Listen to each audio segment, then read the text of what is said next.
happening, gang? It's your boy Retro back again with another reaction video. Yeah.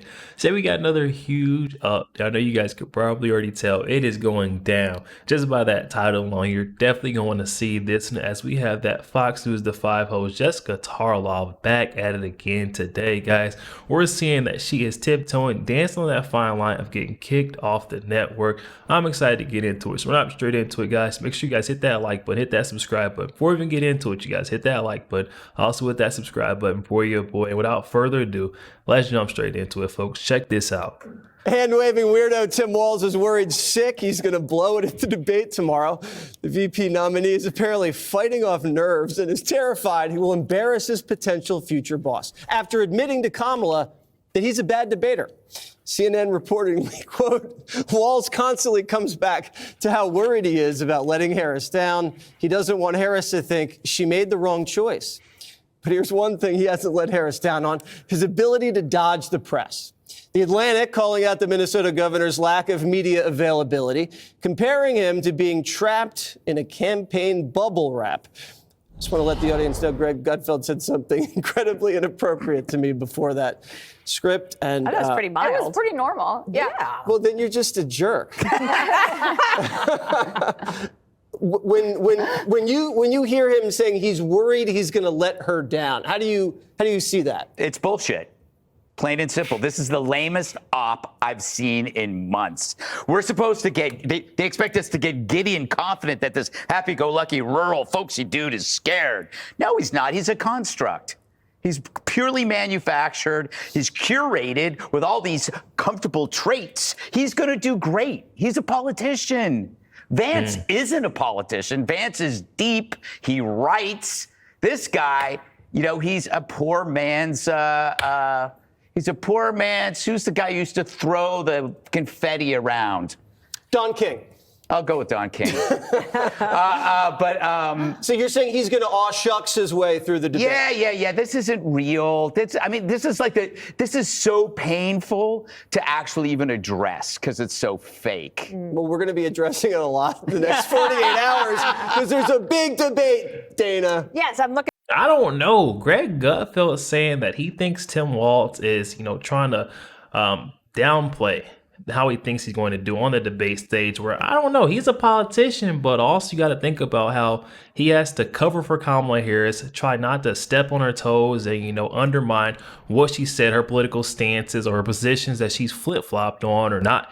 It's so many points that it's a touchy subject, I feel like, as far as the Kamala Harris campaign, things that she hasn't answered. Tim Walz might get up there and goof up, and that might be why he's saying he's so nervous, so scared, not because he's scared to debate JD Vance, but because he's scared to cover up for Kamala Harris, scared of the way he may mess it all up, guys. That's what I'm thinking, at least. Looking forward to it. There's very clever efforts by the Walz campaign to lower expectations, to be like, oh, JD Vance is a lawyerly genius and I'm going to do terrible and I'm so afraid I'm going to disappoint her, because they hope that he does better. But when they rolled him out and chose him over Josh Shapiro of Pennsylvania, they said, oh, part of the reason is because he's got such great media skills. And then immediately they shoved him back in the closet. And I can't tell if it's because they're afraid he's going to outshine her, because she's apparently very sensitive to that, or because he's actually really bad, or the third alternative is they just want to play not to lose rather than try to win. But tomorrow night it will be exposed.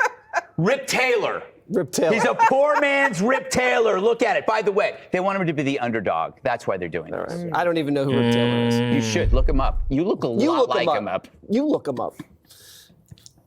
Do you believe that your guy, Walz, is lowering expectations, or do you think he's honestly a nervous wreck, Jessica? I think two things can be true. Yeah. Everyone wants to lower expectations before a debate, because if it goes fine, then you look godly. Everyone wants to lower expectations before a debate. I haven't heard JD Vance come out one time and say that he's nervous about going up against Tim Walz. Haven't got much statements from JD Vance at all about that. I mean, I feel like that's just totally incorrect. Jessica Tarlov will say anything, guys. Like, what is she even saying? Come on, y'all. Before a debate, because if it goes fine, then you look godly. And if it goes just fine, then you're still fine.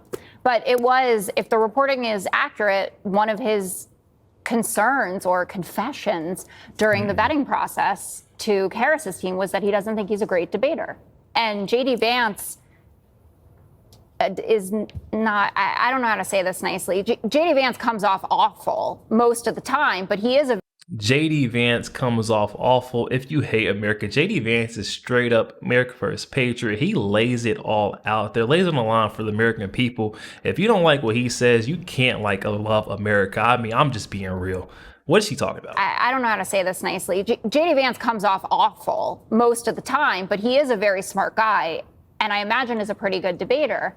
And if you read the transcript, as I was telling you in the break, someone far smarter than I am, hard to believe that exists, but it's true, and I know them, said to me, you know, if you read the transcripts of whatever goes on at the VP debate, odds are that it's going to look like JD Vance won. And if Tim Walz does manage to quote unquote win, a lot of it will be emotive. It'll be how he says things, the kind of folksiness of whatever. But JD Vance is like an offensive encyclopedia.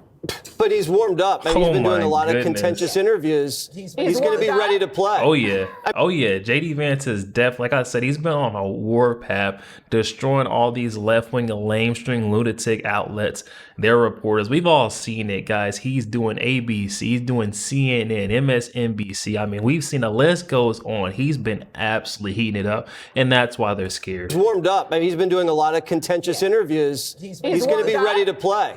I mean, Walz hasn't done any contentious interviews. Yeah, he runs away. Walz runs away from the media. But you know what I think? I think the reason that Walz is worried is because he doesn't want Kamala to think that he was the wrong choice. But here's the problem. The real problem is he himself doesn't know what Kamala thinks, because he doesn't know whether it's before she ran for president or while she ran for president, or what it was somebody said that now she supports. He doesn't know what she stands for. That's why he's scared. Jesse. Yes. Hey, Judge Janine hitting that nail right on the head. And this is what I was seeing on the front half of this one. The true reason why Tim Walz is so nervous is because he doesn't want to goof up Kamala's non-transparent policies, because he could be the one that puts out the statement that says this is what Kamala Harris stands for, and then she has to go back and double back and say, hey, that is not what we stand for, slamming down on her, you know, VP pick. And that's what he's most scared of, I believe. I'm with Judge Janine. Now she supports. He doesn't know what she stands for. That's why he's scared. Jesse, Yes. I heard that the Walz campaign is actually calling in Jeffrey Toobin because he's a master debater. Wait, what? All right. And Greg called me a pervert before the show. Sabrina Carpenter is very pretty. For 12 I like her music. Yeah. I don't know how she looks. I'll bet you don't. Up next. The next time, you're not allowed to talk anymore, Judge. The next time you call out sick, your boss might come knocking at your door. Yo, there we have it, guys. Jessica Tarlov proving yet again that she lives in a completely different world of reality than all the rest of us normal folk. I mean, she's saying that JD Vance, whenever he speaks, it's like an offensive encyclopedia. I mean, come on, you guys. What JD Vance says is straight up the facts. If the truth hurts, then say ouch, Jessica. I mean, what more do you want from JD Vance, a guy who has proven himself to be America First Patriot? I'm not totally sure how Jessica Tarlov is just cool with picking world leaders who are not for the American citizens. You know, they're all talk, but when game day shows up, they're nowhere to be found. We've seen this strategy time in and time out with the empty promises, saying that they'll do this, they'll do that. Kamala Harris, for example, saying that she'll do this on day one, that on day one, but day one comes, all of her promises are never going to be kept. I'll tell you that right now. I think this debate will be a chance for JD Vance to hold Tim Walz's feet to the fire, just because he knows there's such an uncomfortable subject as far as where Tim Walz, his potential boss, where she stands as far as her positions, her economic policies, and just her policies in general. I feel like this will be a great time for JD Vance to try to get clarity on all of that from Tim Walz, and then Kamala Harris's campaign to come back and have to either, you know, fact check or clear the air on some things that Tim Walz says. Either way, I'm excited to check it out, guys. Definitely hop in the comments section. Let me know your thoughts. Also think about doing a potential debate live later on this evening. I think that's around 9 p.m. So be looking for that, guys. Also make sure you guys hit that like button, hit that subscribe button. If you'd enjoy more content like this, I'll catch you guys on the next one.